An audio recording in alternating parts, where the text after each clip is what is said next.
Well, good morning. Video this morning. I'm going to do a short video showing how I've installed the Series 2 petrol tank in my 1969 Series 2 2+2. This is a new tank which I got from Martin Roby. It's generally rated to be the hardest job in an E-Type, putting in the tank. I've found one or two that I would rate even harder than that, but nevertheless it is pretty tricky. Nothing difficult other than the access is so appallingly poor. Why they can't make the tank a little bit smaller, I don't know. What I thought I'd do today is just show you some of the techniques I use to get it in without damaging anything, which aren't written up in the books. My experience, take it for what it is. If it helps you, very good. If it doesn't help you, well, you're no worse off than you were before watching this video. What I've assembled here are a list of tools I've used. Basic, obvious. A torch you will need to see in the very dark little recesses. I used a lump hammer. Don't despair, I haven't damaged anything, but you do need to be quite hard with getting it into position. I've got a couple of screwdrivers there. Obviously one's for the circlips, but also they're very useful for aligning the two fixing holes. It's got 3 bolts that go through some rubber grommets that support it. So the hard one is in the corner here, which everybody talks about. It's not that bad actually. The easy one is this one, which is the one that's on the bulkhead next to the IRS, and I'll talk about taking that off. And the third one is this one in the dark recess in the corner here, and that's again a little bit tricky but nothing impossible. But what you do want to do before you start is to make absolutely certain that all those threads are very clean, wire brush them, and also lubricate them. Make certain before the tank goes in that you can screw them in and screw them out very, very easily. You don't want to find when you go to screw it up, you know, it's a tight fit. It's bad enough as it is. I know that sounds obvious, but in your rush to get your tank in, you quite often don't do things like that. So do clean all the threads of all the nuts and bolts that you're working on. Also, when reassembling, not that I ever hope to take the tank out again, but I put copper lube on it just to protect it a little bit. And I have used copper lube, and I've also used a lubricant here to ease the threads, because they can get bound up, particularly the ones on this IRS bulkhead here. They can get covered in grot on the inside. These nuts, these screw bolts at the top, they don't undo, they're welded in. So you have to do the ones on the inside, which means jacking the car up, supporting it. And then I used my trusty, where have I found it, trusty 13mm ring spanner. I found that worked quite nicely. It needed that bit of a crank on it just to get it up and over. So the first task really is to make certain that you've removed this. So unscrew that. You've got to go under the car, take the 4 nuts off with the washers and remove it completely, because you certainly won't be able to get this tank in with that in place. Second task then is to make certain that all these are clean, threads are there and ready to go. And you do want to make certain that these bolts have got a taper on them, because it does help with the alignment. It just makes it go in much easier. So they're not standard bolts, they've just got a little taper nose on them to help it ease in. What I have found in putting it in is that even with the taper, it's very, very difficult to get it lined up. So what I would recommend doing is using just a simple screwdriver like this, a long nose screwdriver, putting it down here as you're doing it, if you can see this, when nothing's in there, and you can then align it by moving it. I know that's common practice, but a lot of people struggle to try and align it with the bolt. Don't bother doing that. Align it first of all with the screwdriver, so you've got that into position. When I talk about aligning it, that's what you're going to have real difficulty with, and I'll come back to that in a minute. But the first difficulty is getting the tank in altogether. It is an extremely tight fit. Lots of videos already show that you drop the nose in, that's to say this side here, push that down first of all, and then it should just drop down, but it doesn't drop down because these damn things are in the way. These are the supports for the boot rails, if you can see here. The only answer, and the quick answer, and in my judgment, you know, why Jaguar didn't sort of suggest a smaller boot rail support, but if you just lever those up, and you can do that very, very simply, it's not going to damage anything. Just use the good old mole grips and just pinch it underneath. So the mole grips go in here and you can just lever it up. I know it's not orthodox and probably not approved by many people, but it just gives you, if you can see here, just gives you that extra bit of clearance by lifting it up that you need to get the tank in.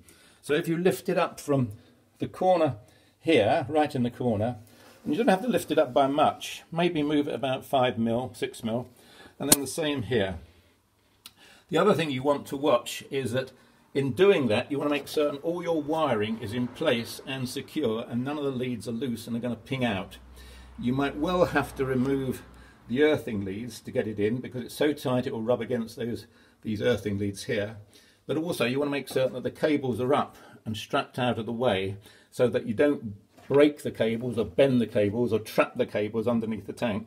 So you want to get these out of the way and supported out, almost out of the car, lifted up and tied up to something so they're out of the way. The other thing you want to remember doing before you start is to get the large rubber feed inlet in place with the two circlips. Have the two circlips up high, pushed up out of the way, but you can't get the rubber in easily, and you certainly can't get the circlip in easily once the tank has been fitted. So put the rubber feed pipe in first, and loosely put then the two Jubilee clips right up on the top, so that you can pull the bottom one down later on. I also used a very light greasing of petroleum jelly on the outside of the tank feed pipe, so that when I came to slip the rubber down over it, it did slide rather than binding. So you don't need a lot, just a little bit of a lubricant. The other one to remember is that you've got also a vent pipe, which I can't see there. I might get a bit of light. Let's put a torch in there. No, I don't think you're going to see the vent pipe, but there is a vent pipe that also needs to go in there. And you want to have the vent pipe attached at the top and secured, because you can't get to the top side Jubilee clip once the tank is in, but you can just about get to the bottom one. But what you also want to make certain is that the bottom one is pretty tight anyway, so it almost just slides over the rubber tube when you come to push it over the vent pipe on the tank once the tank is in there. Don't connect it up on the tank first of all, because you'll struggle to get it in under the jointing here. I also had to lift up this little section here, as you can see there when I shine the torch. I had to lift that up a little bit. It just flaked the paint off, but that's easier to touch in, and just shows the undercoat and primer. But that was also necessary in order to get the feed pipe just to slip in under there. So again, I use the same technique just with a pair of mole grips, just ease that up, as you can see, and I can tap that back easy enough just with a good old lump hammer. Put a piece of wood on first of all to protect it, but it will just bend back down quite happily, and because you're not doing it a lot, it's not going to weaken it, it's not going to cause any irreparable damage. One other thing you want to do first of all before you come to fit the tank is to get the rubber sponge that sits under the filter unit here. It's got a rubber sponge, that's the ring, but that rubber sponge goes on first, and the rubber sponge sits between the floor of the car and the tank. People talk about putting it in afterwards. I don't think you can.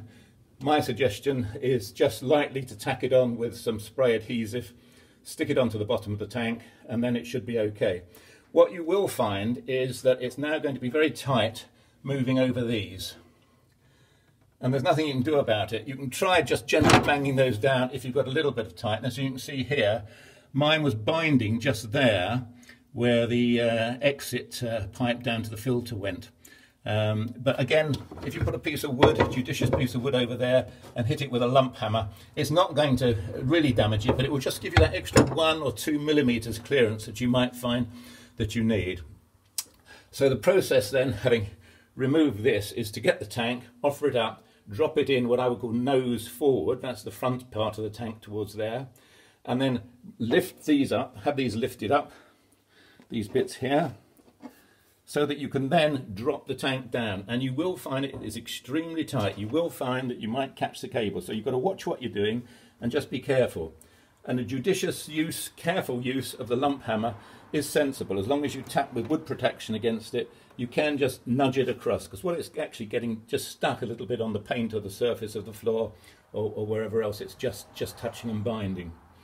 When you come to line up the holes, what you will find is it's very, very difficult, because the tank is then pretty much stuck in, pretty resistant to move.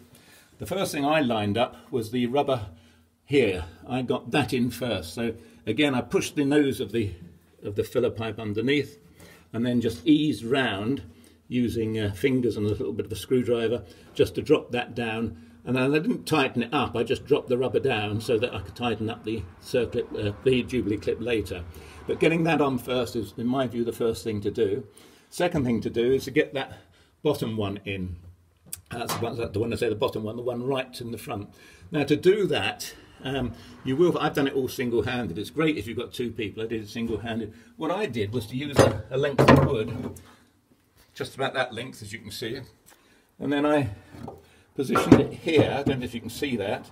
Positioned it here so that leaning against it whilst I'm over in that corner there, sorry, I'm trying to do all things at once, in that corner over there, I could use my left hand to pull on this as a lever, using it, levering against that and levering on the tank, and that gave me enough push when I was just pushing on it. It didn't have to be harsh, just pushing on it.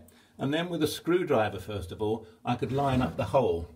And when I'd moved it across and got the hole lined up by inserting the screwdriver down here like this with the other hand, I then knew it was pretty much lined up, and I could hold it in position with my left hand using that one while I put the screw in here. Now the only thing when I say put the screw in is you've also got the rubber grommet that sits underneath that acts as a buffer for vibration, and that's got to slide in. Now again, in my view, for what it's worth, the rubber grommet underneath the bracket can go in after the tank is in. There is enough room to get your hand down here, as I'm doing here, and you can then slide in, sorry, glue that, you can slide the grommet, the rubber bush in here, just underneath. So it goes underneath there, and just where my finger is now, you can just slide it in. You see you've got movement there. But there is a temptation, of course, if you haven't got very dexterous hands, to drop it. Once you drop it down the back, you will not get it out. So tie a little bit of cotton, the thread, string onto it in case you do just get something a bit about a cramp and want to release your grip and you don't want it to spring out. But what you can find is that having just got it in under the lip a little bit, you can pull the thread away and then you can slide it in, and then the weight of the tank bracket will hold it in place. But to make certain that you're doing that right, hold it in with one finger like that, and then put the screwdriver down through the top to pull it into position so it all lines up with the hole as well. And when you're happy with the lining up that you've got, then you can drop the screw in. And the screw, as I say, has got the pointed nose onto it, and that can then be done up. I used a 14mm socket with a swivel on it like that, and that does fit in quite nicely. As you can see, you can just... I'm not doing this very well one-handed. So you can get that in there quite nicely. Can you see? Yes. And then by holding it up like that, you can tighten it up quite easily. So that fits in there quite nicely, and you can use that. But again, you want to make certain that it's not a loose fit on the socket. It's all obvious, isn't it? You don't want to drop that down behind the tank, because that's a sod to get out, and it will rattle around for the rest of your life every time you drive the car. So again, make certain that's nice and stuck in there when you do it. Put a bit of masking tape on the shaft, and then you can get it fixed in. Same with this one. As you can see when I do that one, again, not very bright, but you can see that will just drop in there quite nicely, and then you can tighten it up from the top here. There you go. Am I showing you what I'm doing? Roughly like that. And it's all obvious once you start doing it, but I'm just giving you these tips just so you've got the right tools ready and you're not cursing and swearing. 14mm little socket like that. So I use a torch, because you need to see, as you can see, it's bloody dark down there and you can't see when what you're doing. So torch, socket, screwdriver, mole grips, lump hammer. That's about all you need, and that piece of wood. That piece of wood was really useful. And then the final thing, when you've got the tank into position, of course, is to fit that on.